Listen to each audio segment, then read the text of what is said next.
Halo, assalamualaikum teman-teman semuanya. Selamat pagi, selamat siang, selamat malam, dimanapun kalian berada. Sehat-sehat semua ya.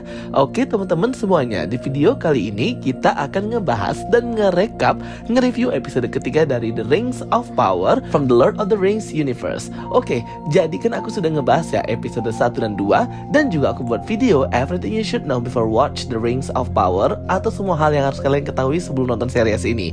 Nah, ini videonya, aku sudah pin link videonya di kolom komentar. Make sure kalian nonton dulu ya. Wow, cukup menjanjikan banget ya The Rings of Power ini. Apalagi aku nonton episode ketiga aja. Cuman memang sih ada beberapa kritikan dan beberapa masukan yang pengen aku sampaikan ketika nonton The Rings of Power ini. Dari mulai terlalu banyaknya perpaduan ras di sini ya teman-teman ya. Khususnya dwarf dan elf itu sendiri. Elf yang tidak rambut panjang, padahal kita tahu dan sudah identik banget dengan rambut panjangnya. Juga ada elf yang berkulit hitam, bukan rasis. Cuman kan ini wajahnya The Lord of the Rings dari awal kita tahu diperkenalkan gitu loh. Jadi agak beda dan jadi susah membedakannya mereka ini yang mana ras-rasnya gitu. Padahal kan setiap ras itu punya ciri khas tersendiri. Itu agar mudah kita bisa mengidentifikasi mereka. Sehingga menurut aku poin-poin kayak gini tuh banyak banget dikritik oleh orang-orang ya, apalagi orang-orang kita. Tapi aku nggak tahu sih, ada beberapa fandom juga yang oke-oke banget dengan diversity ini. Tapi kalau aku sih seharusnya ikut pakemnya Lord of the Rings dari awal aja ya, bahwa ya ini tetap ini kayak gitu loh. Jadi nggak usah ada aneh-aneh. Oke, ini murni pendapat aku aja ya. Kalau kalian punya pendapat lainnya nggak apa-apa banget. Oke, kita langsung aja ke penjelasan detail dan breakdown episode ketiga. Jadi episode ketiga ini dibuka dengan Arondir, sang elf itu sudah ditawan oleh para orc untuk bekerja di tambang mereka ini terus menggali. Berikut pun dengan elf-elf lainnya, ditambah dengan para orang-orang dan penduduk desa yang kemarin hilang ya di episode sebelumnya. Ternyata mereka semua dibawa ke tempat ini untuk dipekerjakan secara paksa oleh para orc jahanam ini. Dan ternyata salah satu orc itu berkata demi Adar. Adar itu nama orang ya, yang merupakan nama lainnya dari si Sauron. Ternyata benar ya teman-teman ya, apa yang dikatakan oleh Galadriel ini, kalau memang kejahatan itu tidak pernah hilang. Kejahatan itu menunggu untuk bisa mendapatkan kesempatan untuk berbuat jahat lagi. Terlihat banget ya di camp para orc ini menyiksa dan berbuat kekejaman kepada orang-orang di sini. Galadriel pun terbangun ya, seolah-olah ia bermimpi tentang kekejaman itu. Dan dia bersama dengan Halbrand itu sudah berada di atas kapal yang di episode kemarin dia diselamatkan oleh Lord dari kapal yang besar ini. Orang-orang di kapal ini dikejutkan ya dengan kehadiran Galadriel yang seorang elf atau peri, dan mereka ini sedang menuju ke sebuah wilayah atau sebuah pelabuhan untuk menyerahkan Galadriel dan Halbrand ke atasan mereka. Halbrand pun dibuat terkesima ya melihat wilayah ini yang sangat bagus dan sangat megah. Berikut pun juga dengan Galadriel. Galadriel pun langsung menyadari bahwa wilayah ini adalah wilayah Land of the Star, bagian paling barat dari alam ini, yaitu The Great Island Kingdom of Numenor atau kerajaan hebat Numenor. Di sini terlihat banget ya teman-teman ya, arsitekturnya, tempatnya, wilayahnya sangat megah banget, bertabur dengan bebatuan dan patung-patung yang megah dan besar sekali. Di novelnya, kerajaan Numenor adalah kerajaan manusia terbesar di bagian barat yang pernah ada di Middle Earth. Dengan peradaban yang sangat maju, kaya, para Numenorian cenderung lebih bahagia dan mempunyai umur yang lebih panjang, dan mereka ini terkenal agak sombong ya dari manusia pada umumnya. Tapi kalau di novel nanti Numenor ini akan diserang ya oleh ras dewa Valar karena keangkuhan mereka. Ketika sampai di kota ini, Halbrand pun kebingungan ya. Dia nggak nyangka seorang ras manusia bisa semaju dan sehebat ini. Galadriel pun berkata bahwa ras manusia di Numenor itu berbeda dengan ras manusianya Halbrand di Middle Earth, di mana pada perang besar atau The Great War melawan Morgoth, leluhurnya si Halbrand ini atau manusia di Middle Earth itu malah mendukung Morgoth. Sedangkan orang-orang manusia di Numenor itu mendukung elf dan peri, sehingga mereka lebih makmur. Sebagai imbalan karena sudah mendukung para elf, Valar atau para ras dewa-dewa itu memberikan pulau ini kepada kesejahteraan orang-orang Numenor. Seperti yang aku omongkan kemarin ya, bahwa Valar itu adalah ras dewa-dewa yang diciptakan dari Eru, dan itu diciptakannya awal banget beginning of the world di First Age. Jadi mereka ini merupakan ras dewa-dewa gitu guys ya. Jadi kekuatannya beda banget, bedalah sama elf ya. Dan mereka ini tinggalnya di sebuah wilayah barat bernama Aman, berbentuk seperti gunung gitu. Terdiri dari 14 dewa-dewi atau The 14 Ainur. Ketika Galadriel berjalan di kota ini, dia tuh kayak diliatin ya, karena orang tahu bahwa dia ini elf terlihat dari kupingnya. Galadriel berkata dulunya mereka ini teman, berbagi hadiah, berbagi ilmu, bebas keluar masuk pulau dan melewati perairan Numenor. Namun Numenor secara tiba-tiba menolak kapal-kapal dari elf dan memutuskan kontak dengan para elf. Galadriel dan Halbrand pun dibawa untuk menghadap menghadap pemimpin dari kerajaan Numenor, Ratu Miriel. Akhirnya di sini pun dihadapkan ya antara Ratu Miriel ini bersama Galadriel dan Halbrand. Namun di sini kelihatan banget ya kalau si Galadriel ini sangat angkuh dan gak bisa negosiasi gitu ya. Galadriel ini meminta bantuan tapi ngomongnya itu kasar gitu ya, berkata bahwa Pulau Numenor itu sebenarnya diberi dan sudah selayaknya orang-orang Numenor itu membantunya. Tentu Ratu Miriel tidak terima ya dikatakan seperti itu. Leluhurnya membayar pulau ini dengan darah dalam peperangan membantu elf. Dia ini sangat arogan gitu cara ngomongnya, jadi nggak sopan dan membuat si Ratu Miriel itu sangat kesal ya. Beda banget dengan sifat Galadriel di Lord of the Rings yang berwibawa, tenang, santai, namun mematikan. Kalau di sini tuh terkesan childish dan suka banget terburu-buru mengambil keputusan dan arogan ya. Mungkin ini juga karena perbedaan umur dan pengalaman antara Galadriel yang tua dan muda. Namun untungnya ada Halbrand di sini yang bisa negosiasi gitu, ngomong dengan Ratu Miriel dan para orang-orang Numenor di konselnya kerajaan ini. Galadriel ini masih bersikeras ya untuk lewat pergi ke Middle Earth, tapi untungnya ada Halbrand yang pandai bernegosiasi dan ngomong. Akhirnya mereka pun jadi tahanan rumah selama beberapa hari untuk dipertimbangkan nasib mereka ini gimana ke depannya. Sebenarnya kalau si Galadriel ini ngomong baik-baik, aku rasa pasti dia akan dibebaskan ya, karena dia itu kan kayak cuman satu doang dan mau pergi juga ke Middle Earth gitu loh. Tapi karena dia sombong ngomongnya, jadi ya gagal deh. Halbrand pun dengan sembunyi-sembunyi mengambil pedang atau belati Galadriel di kapten ini yang diambilnya dan memberikan kepada Galadriel. Ratu Miriel dan penasihatnya itu takut ya kalau perselisihan dengan elf itu berulang lagi, karena ini baru satu elf, takutnya nanti elf yang lain akan datang. Terungkap juga bahwa kapten laut yang membawa Galadriel dan Halbrand ke Numenor itu adalah Kapten Elendil, yang dulunya merupakan darah bangsawan dan sekarang menjadi the keeper of the sea atau penjaga laut. Dan anaknya si Kapten Elendil ini juga seorang pelaut sama seperti dia ya, tapi masih tahap training. Terungkap ya bahwa nama anaknya ini adalah Isildur. Isildur ini kalau aku nggak salah pernah muncul ya di The Lord of the Rings. Terlihat ya Isildur ini memiliki jiwa petualangan yang sangat-sangat besar dan sangat penasaran banget ingin mengarungi wilayah luar dan lautan. Dan Isildur ini memiliki seorang adik perempuan yang sangat cantik. Ratu Miriel berkata ketika kelopak pohon putih itu jatuh merupakan sebuah pertanda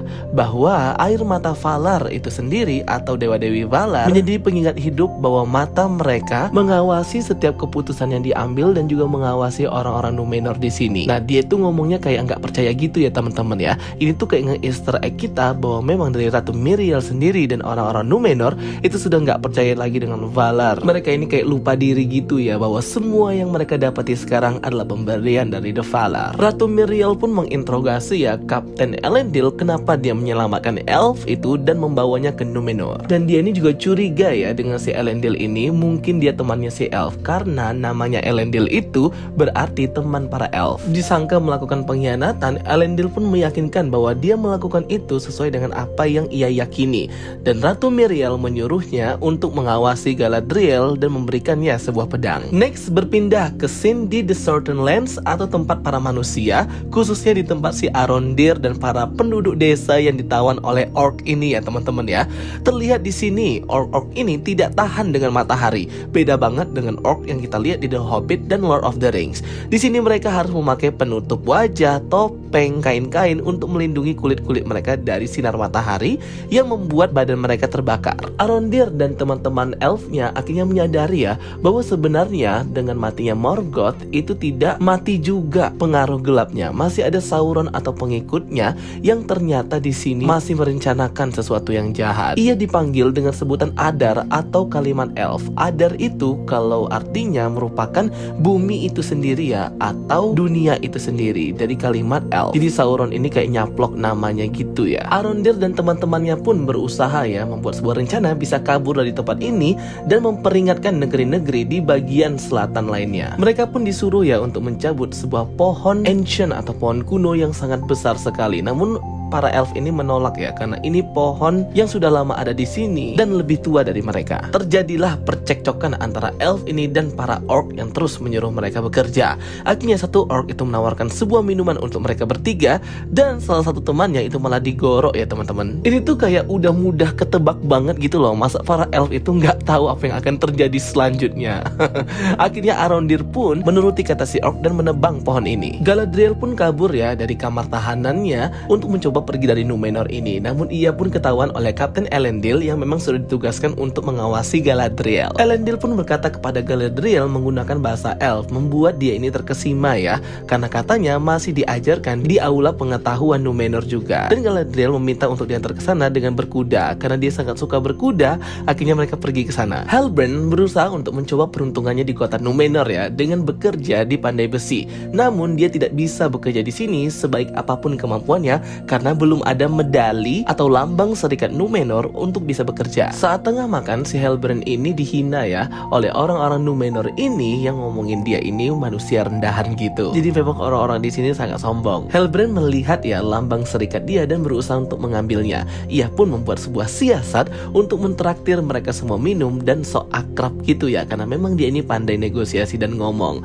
Berhasillah dia mengambil medali itu, namun ketahuan ya, dan dia dipukulin habis-habisan. Namun si Halbrand ini pandai melawan dan bisa mematahkan tangan mereka ya. Semuanya pokoknya dia hebat banget deh. Kekuatannya ini ternyata nggak terduga ya teman-teman. Namun akhirnya dia terpojok oleh prajurit dan dijebloskan ke penjara lagi. Galadriel dan Elendil yang sudah sampai di aula pengetahuan Numenor bertanya tentang sebuah lambangnya si Sauron itu. Jadi digambar oleh si Galadriel. Galadriel pun terkejut ya bahwa aula pengetahuan ini dibuat langsung oleh Elros, kakaknya dari si Elrond temannya. Dan aula pengetahuan yang dibuat oleh Elros ini tidak dirubuhkan oleh raja terakhir dari si Numenor itu ya. Dia turun tahta karena disinyalir mendukung elf. Dan akhirnya Galadriel pun mendapat petunjuk ya tentang lambang Sauron itu, yang ternyata itu bukan lambang, namun merupakan peta dari negeri-negeri selatan Southern Land. Dan ini membuka pikiran Galadriel dan jadi alasannya kenapa orc ini dan Sauron itu memulai invasinya dari negeri Southern Lands di selatan, di tempat desa-desa yang kemarin di episode yang lalu. Jadi mereka memulai di negeri para manusia, the land of the mans. Dan juga tertulis di sini ya sebuah Black War, rencana untuk menciptakan kerajaan Sauron itu sendiri dan para orc. Sebuah rencana yang akan berlaku seandainya Morgoth kalah. Nah, Morgoth kan sudah kalah, sehingga rencana inilah yang akan mereka lanjutkan. Negeri-negeri selatan dalam bahaya, dan ini merupakan awalannya saja. Kembali ke cerita si Harfoot Nori, ternyata orang tuanya ini sedih ya, karena ayahnya tak kunjung pulih dan masih sakit kakinya yang patah itu.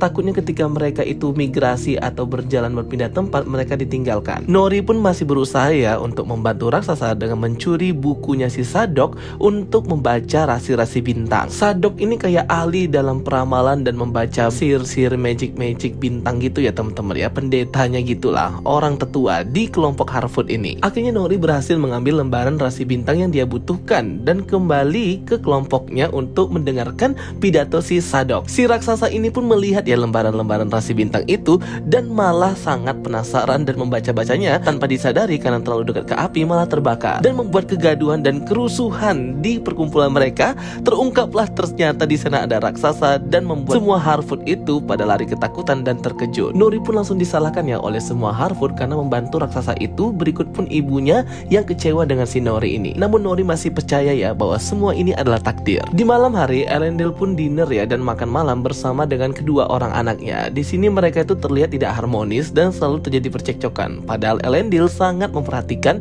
dan peduli dengan anak-anaknya ini.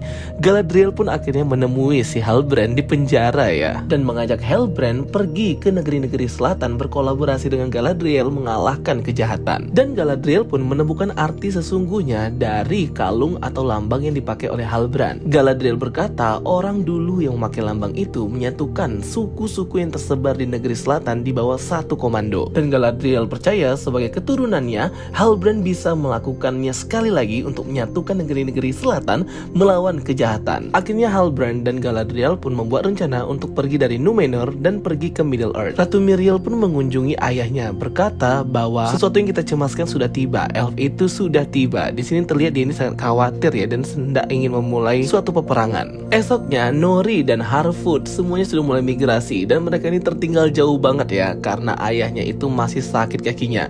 Namun raksasa itu akhirnya muncul membantu Nori dan keluarganya untuk menarik kereta gerobak yang besar dan berat ini. Nah, masalah si karakter raksasa ini masih nggak ada yang tahu ya siapa dia ini sebenarnya. Kembali ke tempat para orc, akhirnya Arondir dan para elf serta orang-orang lainnya berusaha untuk balik melawan dan kabur dari sini. Jadi rencana mereka itu mau naik ke atas dan mengitari gitu ya. Menurut aku tuh kayak nggak masuk akal gitu ya ngitari tempat ini.